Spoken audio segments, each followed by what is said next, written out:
I didn't notice at the beginning of Mass that Mayor Spano was with us. Welcome, Mayor. You're always a welcome presence here at St. Anne's, especially for our day honoring our veterans. My friends, would you like to know how to go to heaven? It's very easy, and I'll tell you today exactly what you need to do to go to heaven.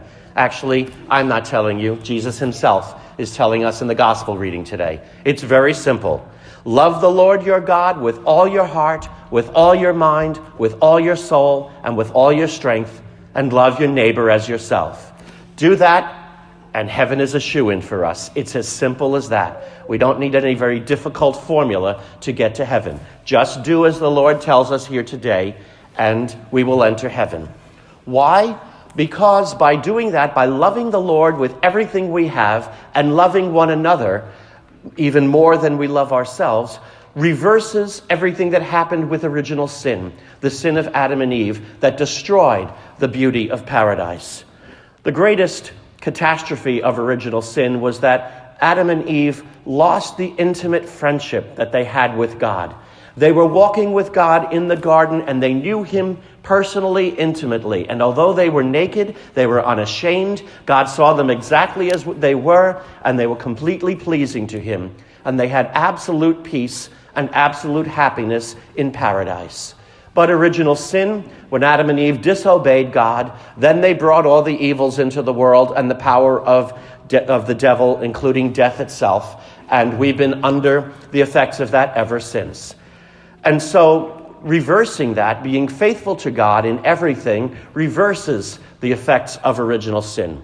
Now, one of the effects of original sin we could do nothing about, and that was, of course, bringing death in the world. No human being on his own could conquer death. That's where God himself had to step in and do for us what we could not do. And so God himself took on flesh and dwelt in our world and suffered and died the horrible death he did on the cross to reverse the power of death and to die and enter into that realm and rise again and prepare for us the way to heaven. So we needed him to do that for us. But you and I now are called by the Lord to do what we can do. The part that is possible for us is to reverse the disobedience of Adam and Eve by remaining fully and completely faithful to God, loving him with all of our heart, all our mind, all our soul, and all our strength. And that's not always easy, because to do that means sacrifice. And in our world today, that's where the world balks, because the common view in society today is basically not one of sacrifice, not one of giving to others, but rather it is one of what's in it for me. I have a need, who's going to jump and meet it? And so it's a very me-centered generation. What's in it for me? And we do things only if I get something out of it. In fact, how often do we hear people complain they don't come to Mass because they don't get anything out of it? It's all about me, not about worshiping God, but about my good feeling with it. So we live in a world that is contradictory to that whole sense of service, that whole sense of reaching out to others. Why they speak about the greatest generation, the World War II generation and afterwards, because our veterans of World War II and those of you who are alive then know you lived through a time where sacrifice was necessary for our very survival, and giving of yourself, denying things was needed if we were going to survive as a nation. But today, that's not in people's minds, and now it's all about me. And so we have to break that and love God with everything we have. Now, first of all, before we can even talk about loving God, we have to ask the very fundamental question, what does it mean to love someone? You know, we throw that word around so easily. We talk about loving this and that and everything without really thinking about what it means. And love is a lot more than we would read about in a greeting card. No, love is a gift of self. It is an act of the will. It is to say, I will choose this rather than that. And to love God with all of our heart, all of our mind, all of our soul, and all of our strength is to say, I will choose God. And I will be faithful to him above everything else, because I realize God is all truth. And anything that contradicts God is a lie, and therefore, even if it's convenient for me now, ultimately is not doing me any good. When I first entered the seminary, I remember my very first session with my spiritual director. He said to me, if you want to be a good and holy priest, then there's one thing you have to remember before anything else. God is God and you are not. Do not think that you are going to tell God what he should do in your life or how he should act. God is all goodness, all wisdom, all truth. He knows everything and he will never lead you wrong, even if his way is difficult. God's way may not always be the easy way, but it is always the right way. He says, so do not ever think to tell God what he should do, but rather ask God what you should do and give yourself to him completely. And so we are called to do that. And the question to ask ourselves today is, do we love the Lord with all of our heart, mind, soul, and strength? And if we're honest with ourselves, I think we'll admit, no, we don't. We love God with part of our mind, part of our soul, part of our strength. We love God. We wouldn't be here this morning if we didn't. But we also love other things in our lives. We love our careers. We love our money. We love our possessions. We love our political beliefs. We love our economic beliefs. We love our sociological views. We love our entertainment. We love so many other things. In and of themselves, they're not necessarily not a problem, especially if they're consistent with the call to loving God. Great. Then they're a wonderful part of our lives. But inevitably, some of those beliefs and some of those things that we desire will conflict with the call to love God completely. And sadly, in those situations, we end up sacrificing our love for God for the love of the convenience and the things around us that we think are more important. And we stubbornly hold on to them and sometimes even try to find ourselves convincing God that we really should have these. And we spend more time in our prayer not asking God what we should do, but trying to convince God that what we want is really good for us. And we try to juggle and reconcile things that are inconsistent with the call to follow God. And that we can never do that, and we're never satisfied, and we're forever frustrated because we spend our lives trying to reconcile things that cannot be reconciled. And hopefully the day finally comes that we say, that's it, I'm tired of this struggle. Okay, Lord, you win. I will give myself totally and completely to you. Even though I believe so much, I want to hold on to this. I have to be able to do that. I have to be able to follow this, whatever it may be. I will let go, Lord, no matter how difficult it may be for me, and I will do things your way. And when we do that, we find that surrendering to God is such a sweet surrender. And we find such peace, such happiness, the peace that can only come from being what we're meant to be before God. And we say to ourselves, you fool, why didn't you do this years ago? You would have given yourself so many more years of peace if only you had done years ago what you are doing now. And so when we give ourselves our heart's oblation, when we give everything to God, not just a little bit, not just some of our life to God, but everything to him, that's when we find our peace. And so the first part of going to heaven is loving God completely and putting his law ahead of everything else, and in fact letting it be the only law by which we live. And the second one is loving our neighbor as ourselves. And that's the challenge. Because while sometimes it can be hard enough to love God, who is all goodness, all wisdom, all beauty and truth, loving other fallen, sinful human beings as much as we love ourselves, well, that can be a really big challenge sometimes. And we all know that. There are people in our families and our friends and everything that we love with all of our hearts. And sometimes we can be very proud of the fact that we love them. And that's good. It's certainly fine that we love our spouses and our children and our family members. But the worst of Nazi butchers knew how to love their family and friends and people who were good to them. So if mass murderers knew how to be good to the people who were easy for them to love, well, what separates us from them? Where do we shine as Christians? And that is, of course, loving the people that are difficult to love. And some people make it very difficult for us to love. As a pastor, I see that on a daily basis.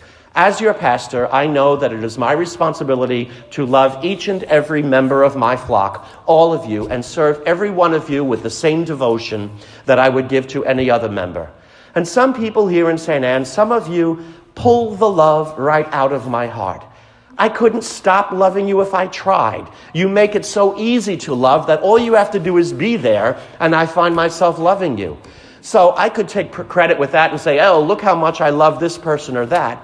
But really, when you think about it, what challenge is that for me? You're doing the work. If you are making yourself so lovable that I have no choice but to love you, well, is that any choice of the will on my part? Am I willing to love you?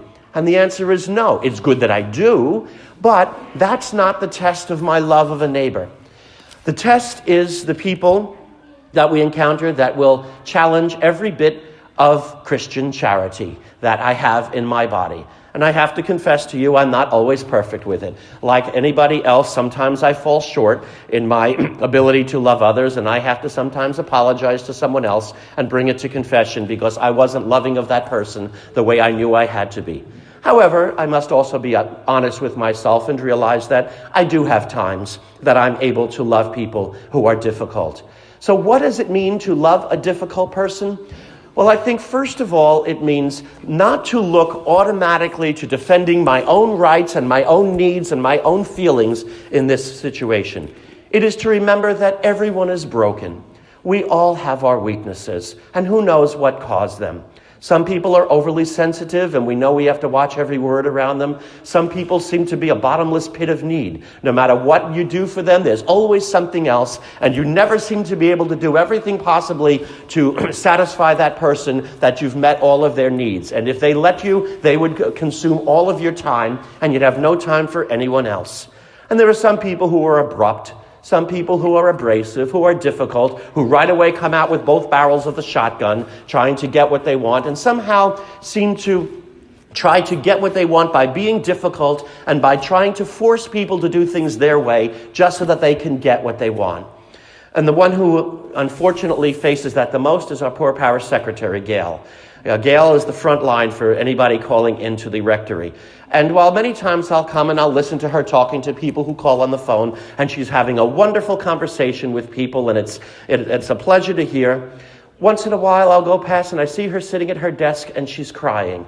And I say to her, what happened? And she says, Father, I didn't deserve to be spoken to the way that person spoke to me. I was only doing my job. And usually what they're complaining about is something she had nothing whatsoever to do with. And maybe they're only actually complaining about a policy that I've set, something perhaps as simple as the Holy Day Mass schedule wasn't convenient for them, and we didn't have a Mass set at the time they wanted us to have a Mass, and so they lace into the secretary and yelling at her, perhaps maybe thinking that she'll call me and say, Father, please, would you put a Mass in at whatever time that is, because I don't want to hear this person complaining anymore. Whatever it may be. How do you love somebody who would reduce somebody to tears simply because they're not getting their way? Well, again, the first thing I like to do is I think of that person as an infant in their parents' arms, a mother holding that child. Infants are not born broken. And mothers have all sorts of hopes for their children. Somewhere along the process of growing up, that innocent child learned to be difficult, responded with manipulation, whatever they did. What broke that person? What happened to make this person think that that is the acceptable way or the proper way to respond, rather than learning how to be cooperative, how to get along with other people? So I think about that first. And secondly, while there may be times I could say I'm absolutely right in defending myself or whatever, and if somebody puts the gun to my face with both barrels, that I can put a bigger gun right back in theirs and just blast them, and I could feel very justified in doing that.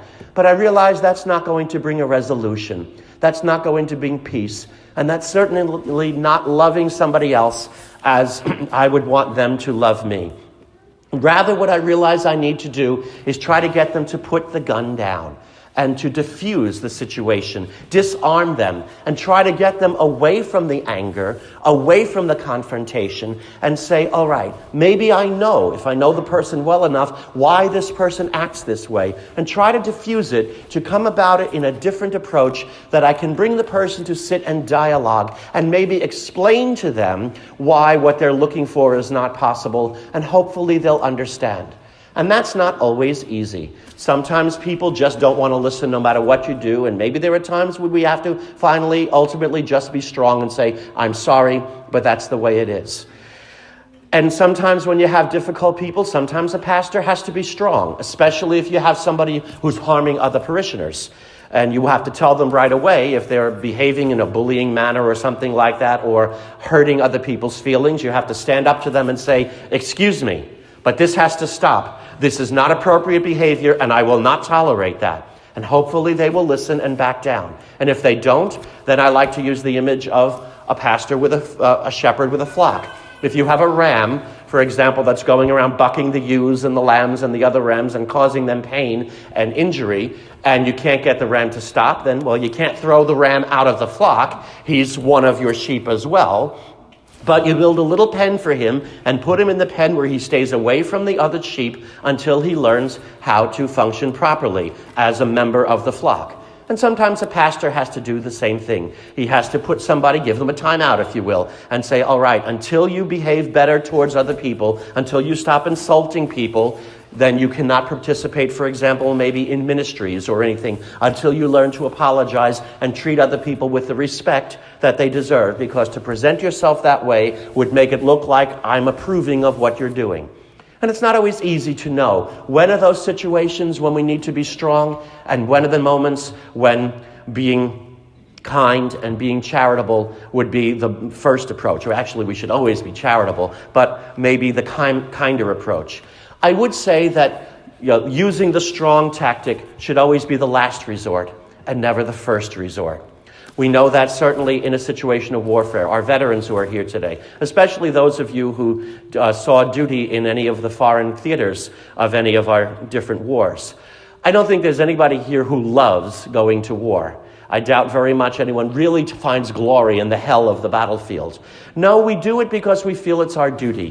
When diplomacy has failed and there's no way to get this person back to the table to discuss things, and there's a serious situation that innocent people have to be defended, well, we know we don't like to have to do that, but it's our duty. And you did that. And you went out to defend your country and to defend the rights of innocent people who were being abused by an unjust aggressor because diplomacy would not work. But sending in the Marines, as the old expression is, was not our first resort, but our last resort, when all efforts at peace failed.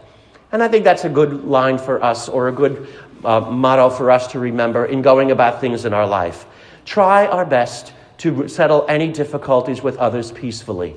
Understand the brokenness of other human beings, that we all have our weaknesses. We all have things that make us react the way we do. And if we can understand that and try to work with somebody to get them to put down their weapons, put down their defenses, and talk reasonably, we have a much better chance at getting them to understand, and in doing that, we are showing love for them, because we are choosing to care about their needs and show them love, rather than just defending my own rights and my own feelings at this moment and putting them down. And sometimes people will say, well, you just got to stand up for your rights before anyone. Somebody says something to you, well, you just blast them back. Well, that's like schoolyard bullies. Somebody punches you, you punch them back. And we know that doesn't bring peace. That only brings two black eyes. So, my brothers and sisters, it's not always easy to do that, and certainly using force as the absolute last resort and trying to lovingly settle any difficulties with people. If we can love the Lord with our whole being and try to love one another with everything we have, loving our neighbor as we love ourselves, that is the path to heaven. Do that, and the path to heaven will be there for us, and we will achieve the promised salvation that the Lord won for us by his death and resurrection. That is the gift that was lost by original sin, and that the Lord so desperately wants to share with each and every one of us. May Jesus Christ be praised, now and forever.